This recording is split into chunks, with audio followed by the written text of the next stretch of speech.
Hi, my name is Sylvie. I am a certified health coach and fitness trainer. The topic for this video came to me through one of your comments. So keep them coming. I love hearing from you. I love your comments and your questions. The comment was saying that saturated fats are unhealthy because they increase your cholesterol and impair your arteries function.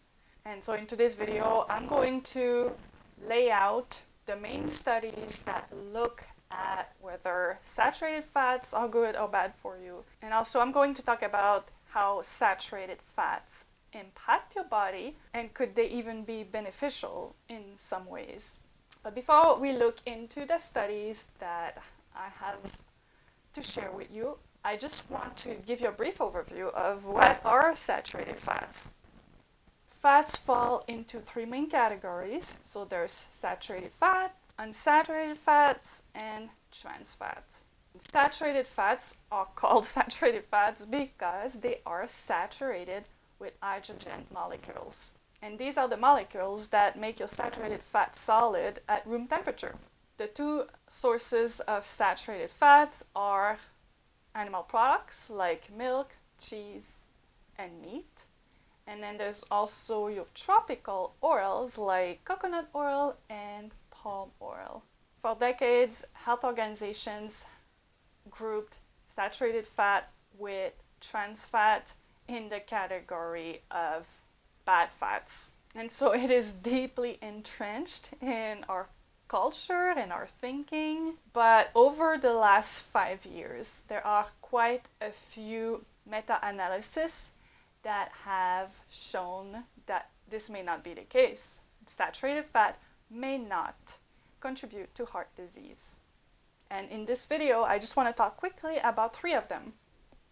The first one is called fat, sugar, whole grains, and heart disease. 50 years of confusion. And as usual, my blog post contains all the links, so you can go and check that out.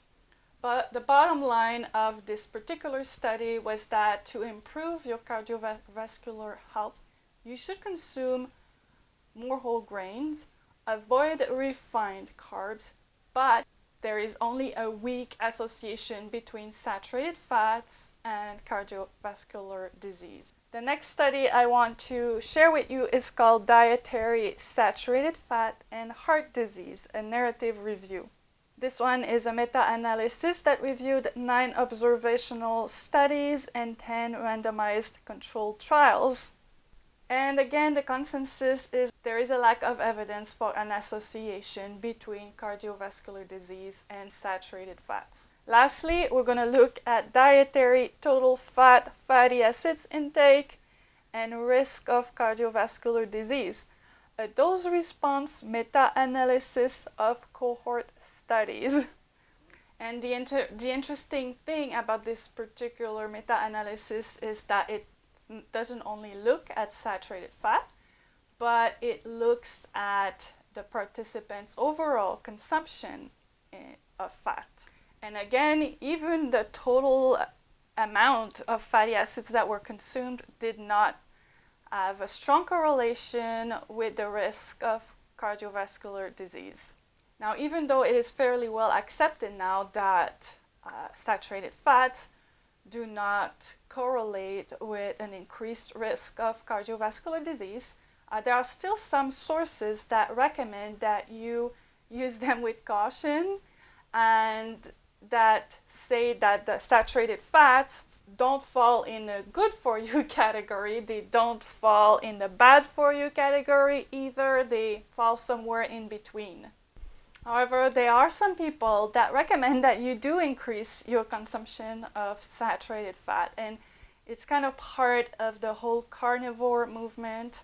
And I mean, I'm not going to deny that the carnivore diet may work for some people. I've seen some health experts that I follow myself on YouTube, and I've seen the difference between before they went on a carnivore diet and after they went on a carnivore diet.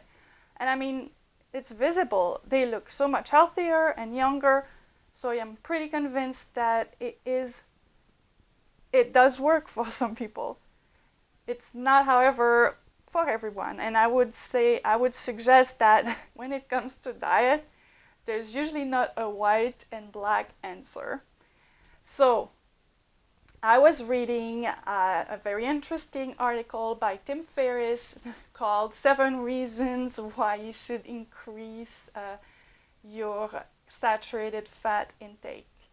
And the first reason was actually to improve your cardiovascular health. Apparently, there is something called lipoprotein little a, and you can only increase its level by consuming more saturated fat. He also mentions a few other things, like the fact that fats are essential to calcium absorption, and so to improve your bone density, consuming more saturated fat is essential.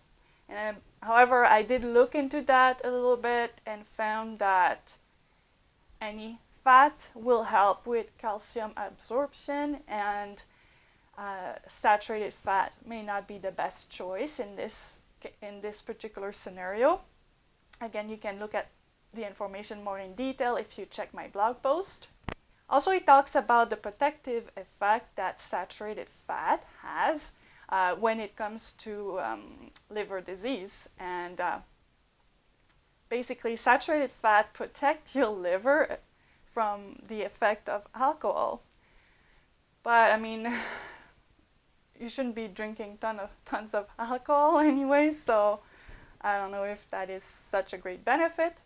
Another thing he was talking about is how saturated fat improves your lung health. And again, when I researched that, I found that the evidence didn't look really conclusive to me. But again, I do recommend you check the article for yourself and make your own decision. My job is to research, gather some good, solid information for you to save you time. But in the end, you are responsible for your own health. And it's definitely worth looking into that topic. In summary, I'm going to tell you, I'm personally not really worried about saturated fat. I don't really try to avoid them. However, I don't necessarily try to consume more of them either. I think it just boils down to consuming a healthful diet, whole foods, and not necessarily worrying about specific macronutrients. I do think that something closer to the Mediterranean diet is very optimal. And as you may know, the Mediterranean diet focuses on monosaturated fats and polyunsaturated fats like avocado, olives, nuts, and seeds, and also some saturated fat in the form of fish. If you would like to learn more about the Mediterranean diet and how to implement it, I have a resource coming out hopefully next week for you, and I think you'll enjoy that. Again, thank you so much for watching, and we'll see you next week.